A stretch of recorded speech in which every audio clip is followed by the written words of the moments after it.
você que nos assiste.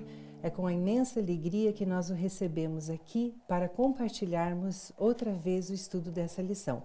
Nós estamos agora estudando já o penúltimo tema desse trimestre, que está nos ajudando a nos prepararmos para o tempo do fim.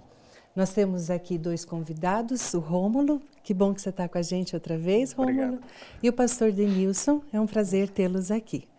Só lembrando que você pode acessar as nossas lições através do site do mais.cpb.com.br ou também pelo Facebook, facebook.com/conexão, o número 7, Curitiba. Nós vamos então iniciar essa lição com a palavra de oração e eu peço que o Rômulo faça uma oração para nós, por favor.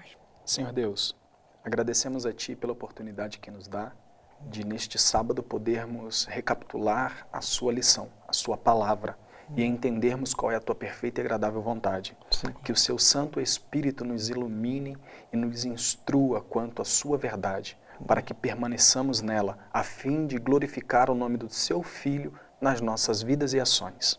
Pai, nos abençoe na manhã deste dia, é o que te rogamos no nome de Jesus. Amém, Senhor. Amém.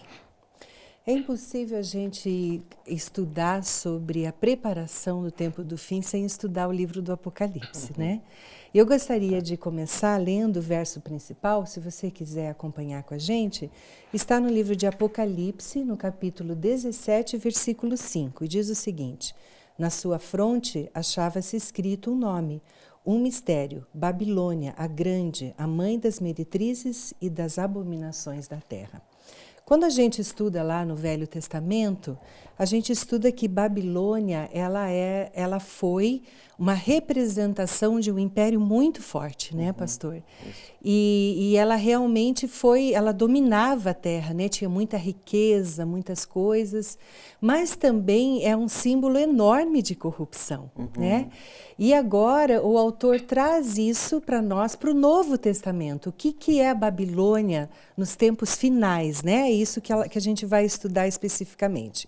Então a gente vai estudar essa semana inteira sobre o que representa a Babilônia nos nossos dias e o que também se apresenta como a palavra Armagedon, que hoje em dia é uma coisa assim muito hollywoodiana, né? Uma verdade. coisa assim de as pessoas falam de fim dos tempos, assim, né? De alguma maneira, mesmo as pessoas que talvez não acreditem em Deus, não acreditem na verdade da Bíblia, de alguma maneira acreditam que esse mundo vai ter um fim, né? Elas têm essa percepção, né?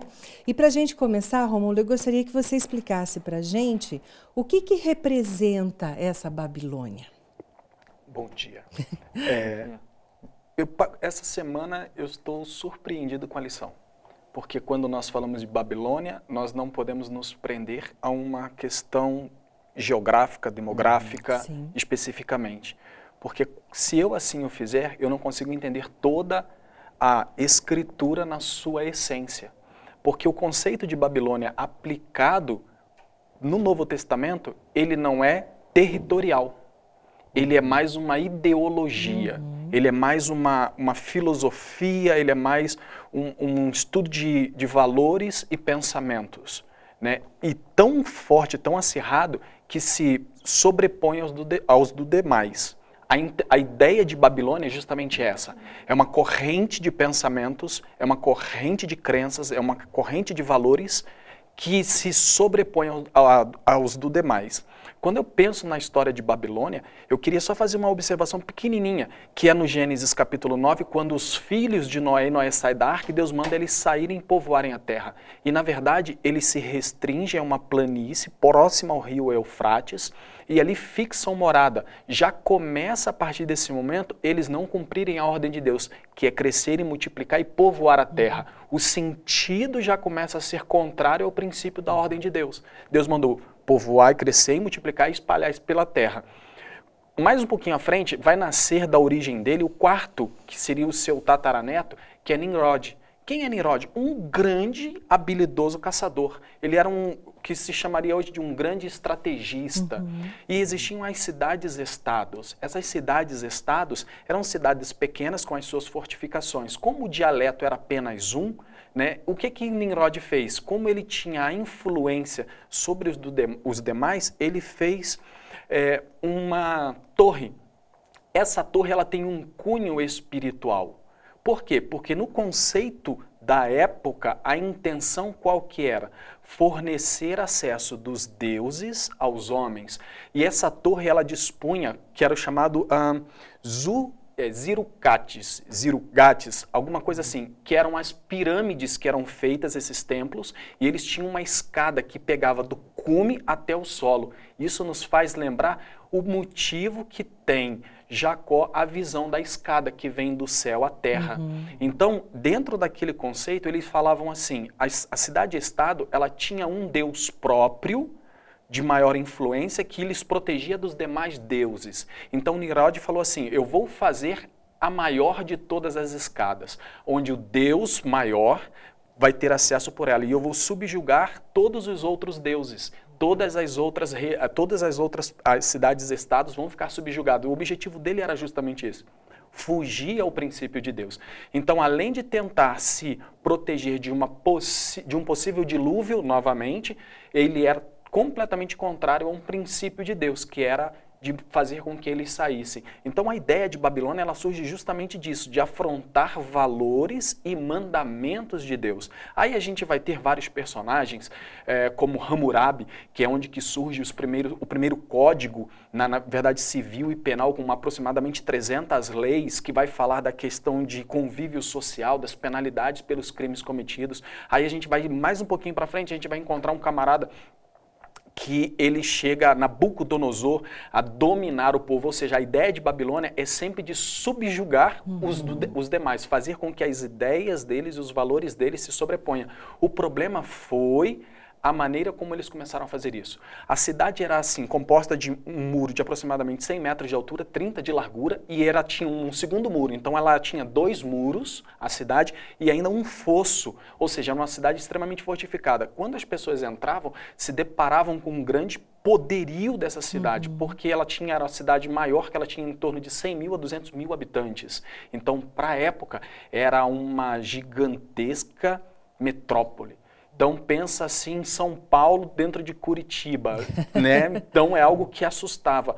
O glamour da cidade era muito grande. E era uma cidade que ela tinha influência política, influência comercial e influência religiosa. Por quê? Porque haviam vários zurigates lá, aqueles templos com escadas, espalhados em toda aquela região para atender aos deuses. E havia uns 2 deuses principais, que era o Marduk, que era o deus egípcio adorado, e era a deusa da fertilidade, que o palácio do rei, o quarto do rei dava acesso de frente para esse templo. Né? E a parte mais interessante é que quando as pessoas ali entravam, elas se apaixonavam. Por quê? Por causa da licenciosidade que havia dentro da cidade. Pensa, todas as mercadorias entravam dentro do Egito. O que você quisesse encontrar, eles tinham uma fartura enorme, você encontrava. Né? Pastor, até tem uma correlação, né, entre a Babilônia e Jerusalém, que a Bíblia fala. Né, essa relação mesmo, que é o conflito entre o Deus da Babilônia com o Deus de Jerusalém. Quem foi que instituiu Babilônia? Nimrod. Com essas estratégias que o Rômulo acabou de apresentar, com o objetivo de ter cada cidade ter o seu Deus. Deus, sabendo que essa era a ideia ou metodologia de explicar para o ser humano quem é poderoso, ele chamou também Abraão, que falou que ele seria dono de uma terra que iria ter muita gente morando. Jerusalém. E aí Deus, de forma didática, pegando aí o jeito que eles entendiam, não, eu vou escolher uma cidade para mim, para representar meu povo. E escolheu Jerusalém. E aí Deus, como Todo-Poderoso, sempre quando ele é confrontado, nosso Deus ele vence. Ele é mais poderoso, né? E em Apocalipse vem falando uma situação muito forte. Caiu a Babilônia. Porque, então vai haver um fim nessa Babilônia. E essa Babilônia, cheia de pompa, com uma estrutura fortificada, sem meios de perder, ela seria constantemente vitoriosa na visão humana, Deus falou, esse lugar irá cair, porque eu sou o Deus verdadeiro. Então, nessas duas cidades, Babilônia e Jerusalém, existe o confronto para descobrir qual é o verdadeiro caráter de Deus. E aí nós vamos, nos próximos momentos, entender um pouquinho sobre isso. E é interessante, né, pastor, que tanto a Babilônia histórica caiu, como essa Babilônia desse poder que o Rômulo mencionou, também vai cair, né? Isso que dá um alento para a gente, né? Ô, Rômulo, o segundo ponto que eu gostaria que você comentasse é sobre o Armagedon. O que significa? Algumas pessoas acreditam que é uma guerra aqui na Terra mesmo, né? Que acham que vai haver um conflito enorme entre as nações. Saiu há algum tempo atrás um best-seller que é o Left Behind, Deixados para Trás. O autor compôs um livro e tal, dentro de uma compreensão jesuíta do que seria o fim dos tempos. E a parte mais interessante é que quando saiu o filme, que desencadeou em 3 filmes seguidos, né, conseguiu levar uma quantidade de pessoas tão significativas a acreditar que se daria daquela forma os acontecimentos finais, que para você hoje conseguir trazer a elucidação pela palavra se torna um pouco difícil. Por quê? Porque eles consideram o Armagedon como dentro da apresentação hollywoodiana. Um lugar no Iraque, onde tem uma campina gigante, um vale gigante, e onde vai se reunir quem? Os soldados. Vão se reunir aproximadamente 200 milhões de soldados naquela região e vão se projetar contra quem? Contra Jerusalém. Na compreensão deles, Armagedon seria isso, né? E a parte mais difícil de entender é que a gente traz o Armagedon para um tempo presente no sentido literal de confronto armado. E, na verdade, não é isso que a Bíblia ensina.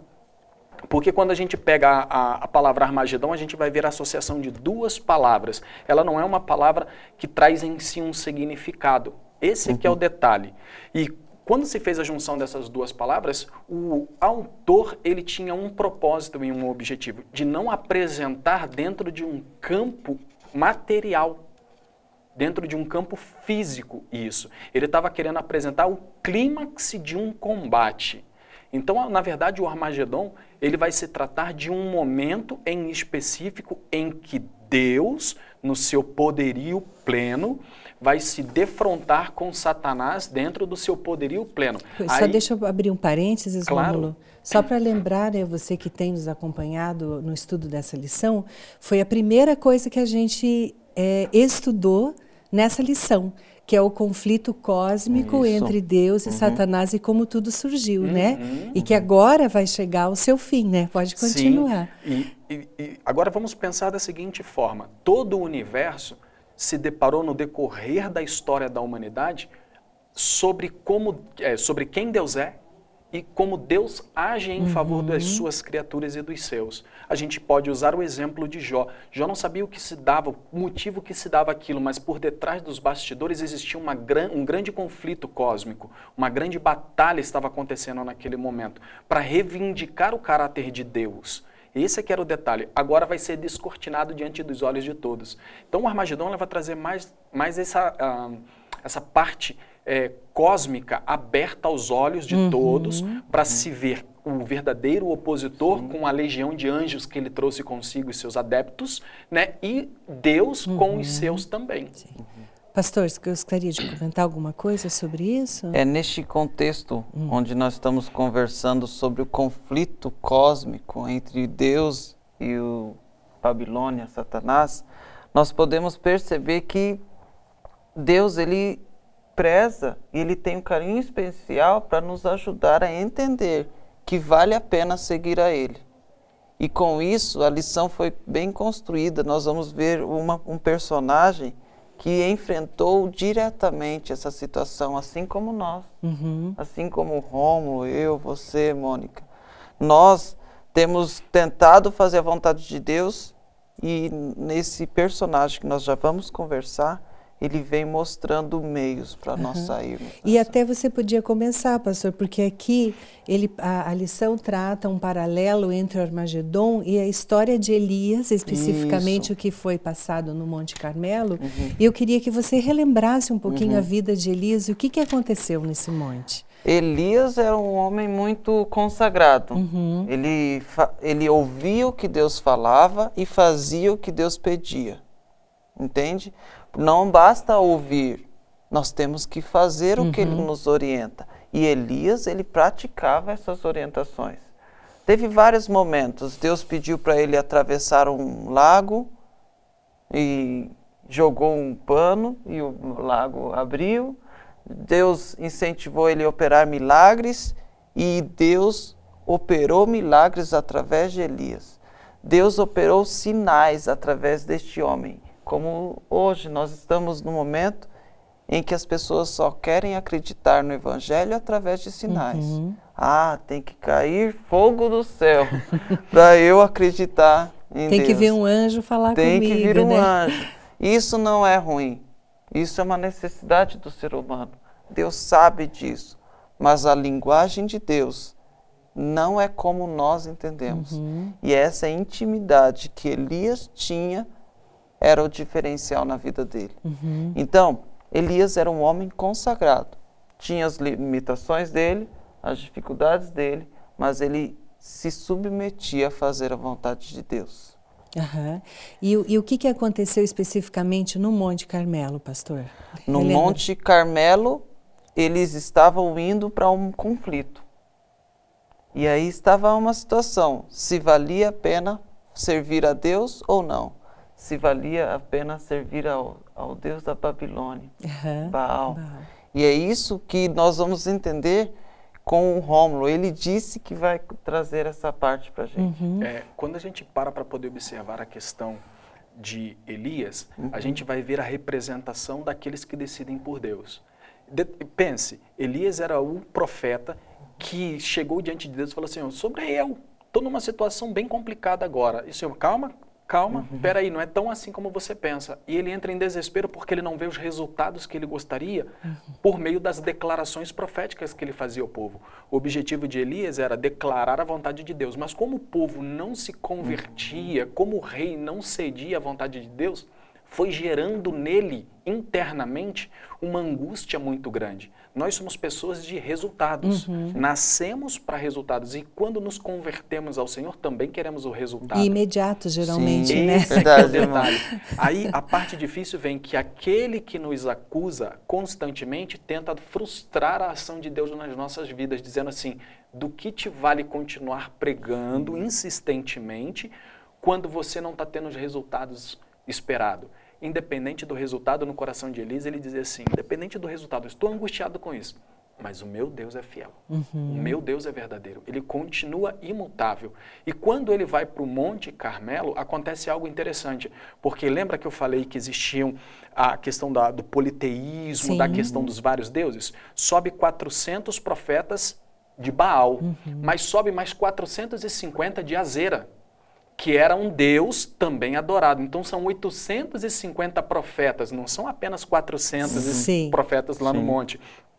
E ali é lançado um desafio. A questão toda foi como Elias se apresentou.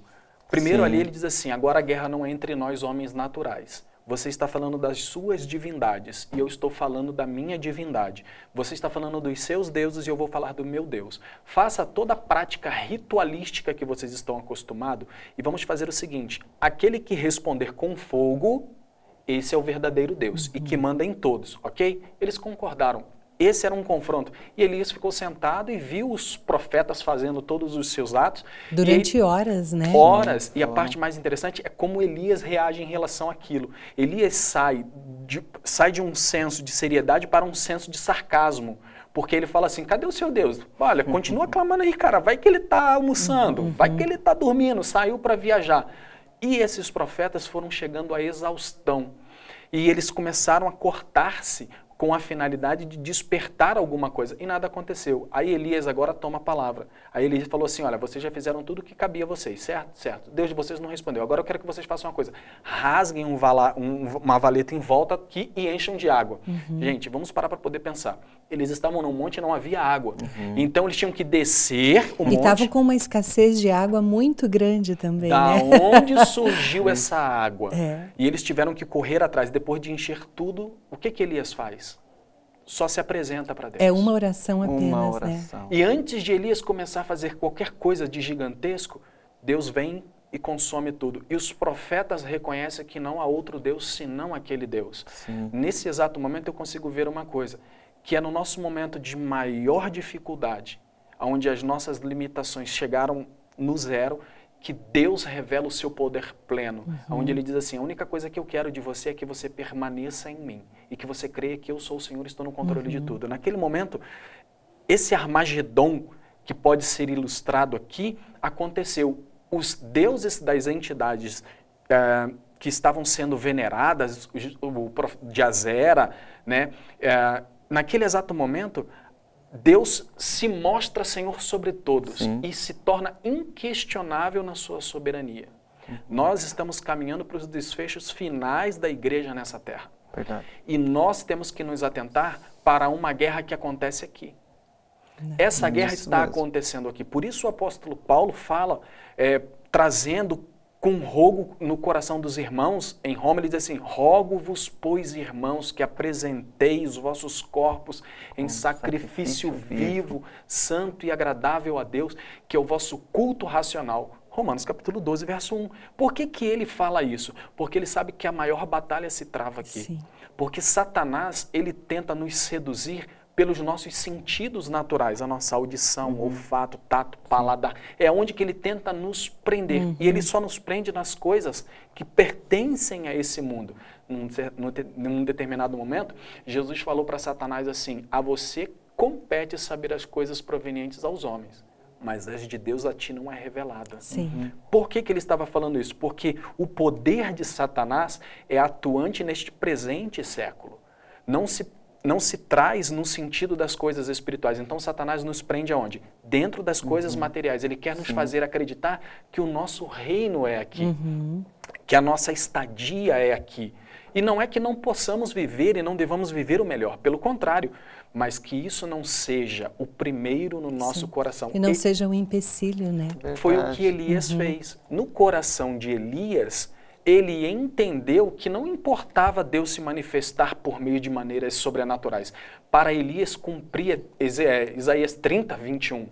Ouvireis por detrás uma voz dizendo, eis o caminho, andai por ele. Deus, aconteceu vários fenômenos absurdos. Fogo, terremoto e mais algumas outras coisas. Mas onde foi que Elias ouviu Deus? Isso.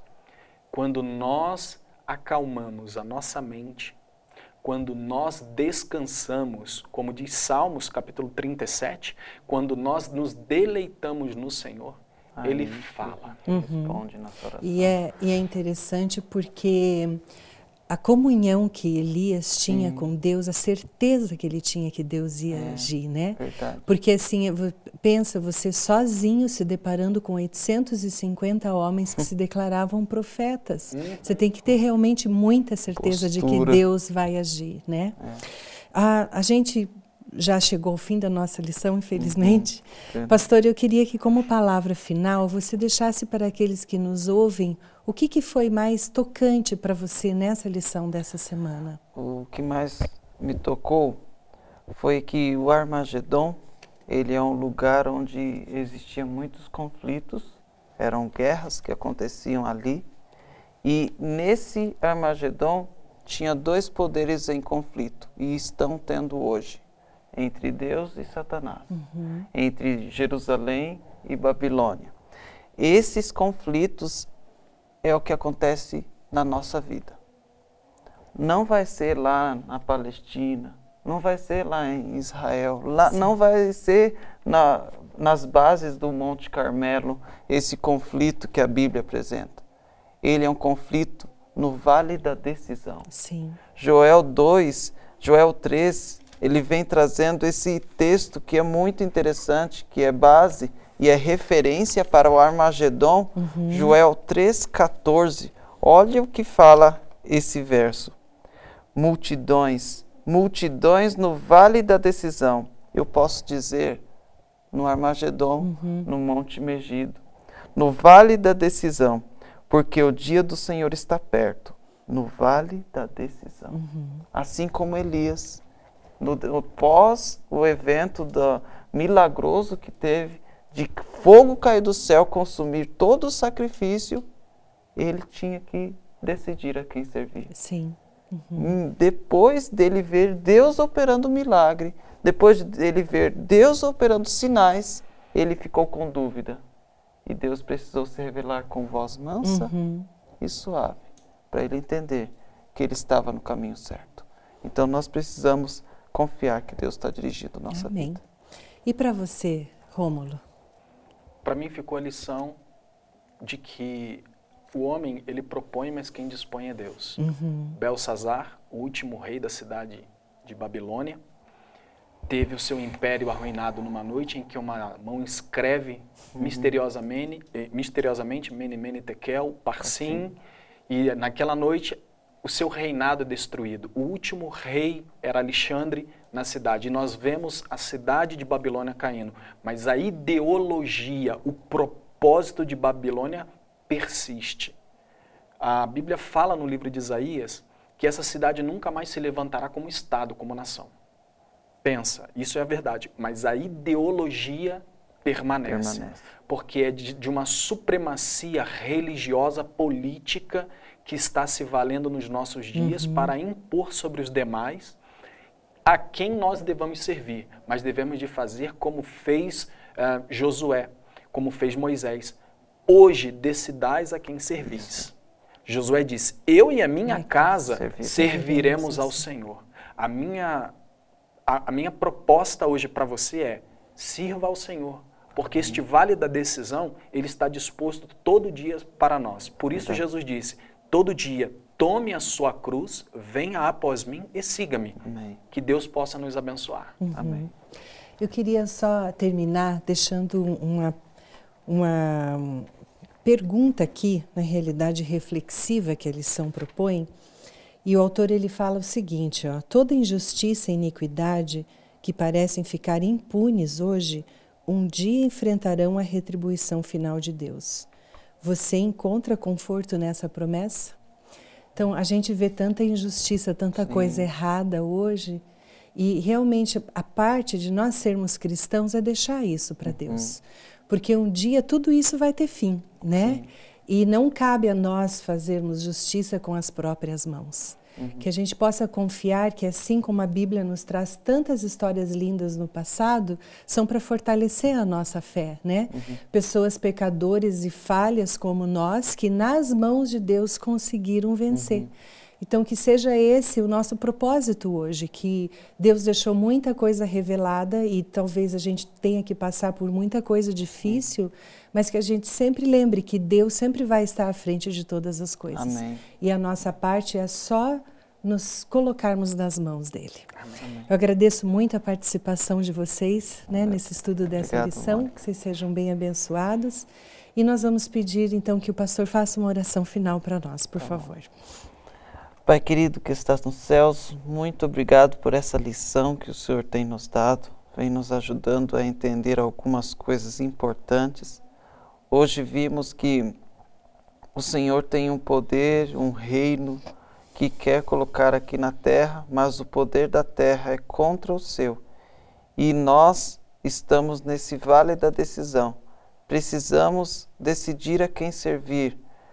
Hoje nós estamos no Armagedon de nossa vida. Que o Senhor, bom Deus, nos ajude a ter fé como Elias teve. Mesmo quando estivermos depressivos ou tristes, o Senhor se disponibiliza a ir até onde nós estivermos para conversar conosco. Nos ajude a entender o Senhor. Nos ajude a ouvir a sua voz mansa. Nos ajude a ler a tua palavra, pois ela é quem nos guiará no caminho que devemos andar.